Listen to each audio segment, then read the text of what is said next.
কি নেবেন না কি বাদামের খাজা? বাদামের খাজা সুন্দর মিষ্টি, এর নাম বাদামের খাজা।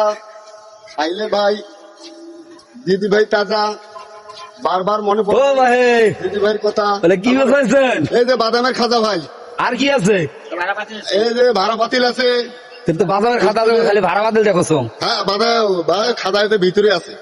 তোমাদের চশমা টসমা আগে একবারে ভরগুর হয়েছে। আরে বাবা আমি কি একবারে সেই করিম দেখি? আমি ব্যবসা করি খাই দেখি একবারে আমার কি গেছে? সেটাই তো দেখেছি। তাইলে দেবেন নাকি এটা কথা? আমার সময় নেই, এই স্কুলে যাবো, ওই সামনে স্কুল আছে। ও, বাকি দিবেন? বাকি বাকি আমি দেই, আমি তো বাকি ব্যবসা করি না। এই যে আমার পুঁজি ভাই এখানে দিয়ে আমার মাইয়া সবা চলে। আর তুই যদি কাল বেলা এই সময় এটা দেখা হইবে না না ওইটা মুই তো তোমাকে চিনো না ভাই, তোমার করে কাটলো। হ্যাঁ, বাকি না দিলে ব্যবসা চলায়? বাকি মুই দে ওটা তো দিয়ে পারবি না, তো হুট করিয়া মুই বাকি দিয়ে পাম? মোর বাবার সময় নেই। এমনি এটাই থাকুন সব সময়, হ্যাঁ এটাই থাকুন। মুই তো জানো না, মুই আইজে নিয়ে তোমাকে এটা দেখুন।